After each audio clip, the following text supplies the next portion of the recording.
يلا نسمع حاجه. ما تسمعنا حاجه لام كلثوم الاول، فاصل نشغل الساده الجماهير معانا ونرجع لاغانيك. اوكي ماشي. ماشي. هتسمعنا ايه لام كلثوم؟ زي ما انت عايز. في لسه فاكر انا في انتظارك، دارت الايام ممكن. ماشي، دارت الايام. اوكي.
دارت الأيام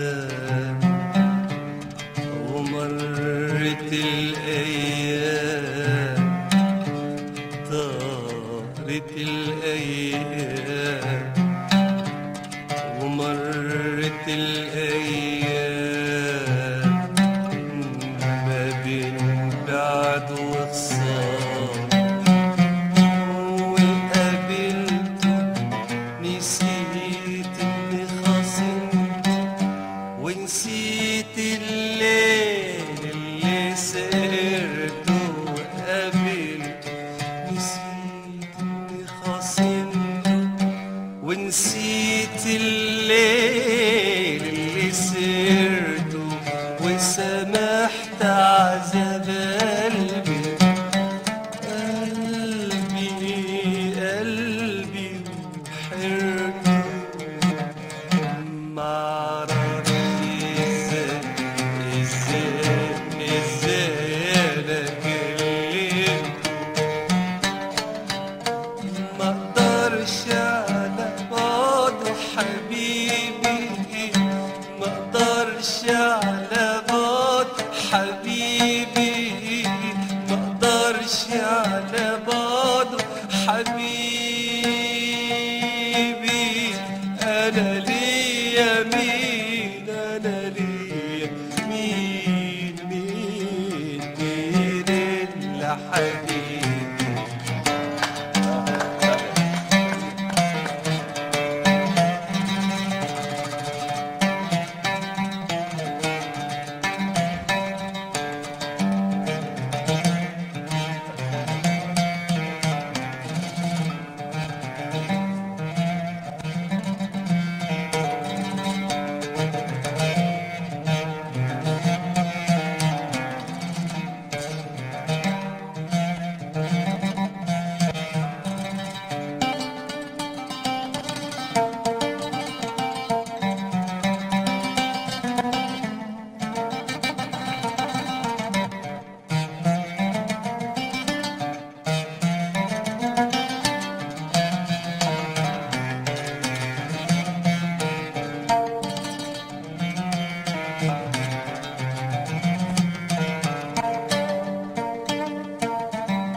عيني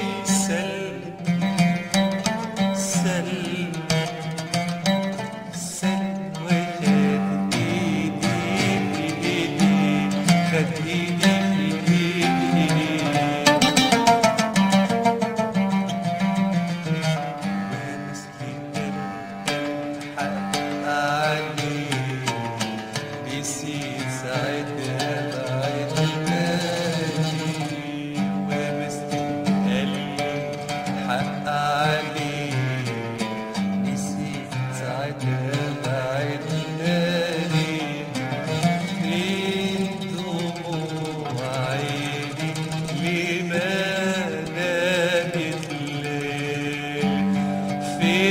ابتسامة من عيوننا السر، فين دموع عيني لمنام الليل، ابتسامة من عيونه لساني قمر عذاب واحلى عذاب، قمر عذاب واحلى عذاب، عذاب الحب، عذاب الحب للأحباب، قمر عذاب واحلى عذاب، قمر عذاب واحلى عذاب، عذاب الحب، عذاب الحب للأحباب.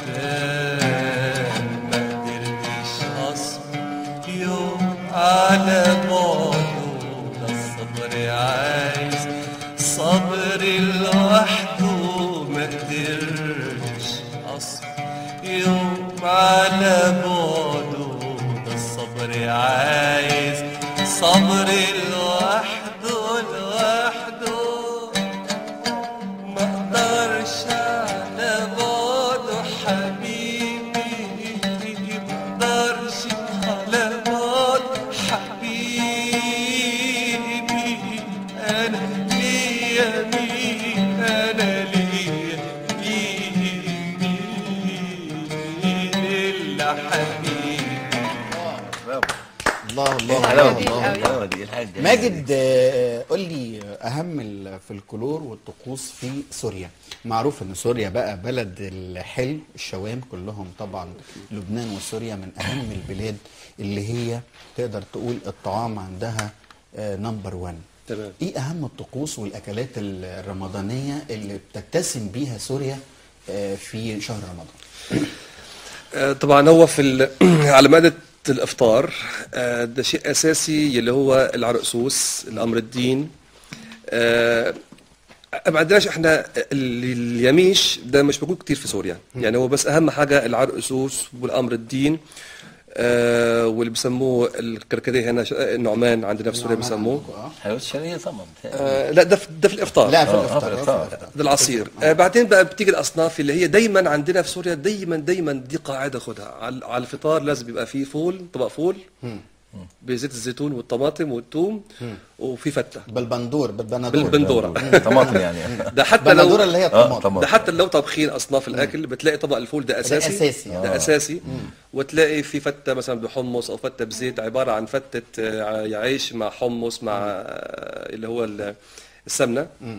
وبعدين بقى بتلاقي بقى اللي هي اكلات السوريه الشعبيه، اوقات بتلاقي البشمسكات مثلا، تلاقي الحاجات الملوخيه عندكم بتسموها ايه؟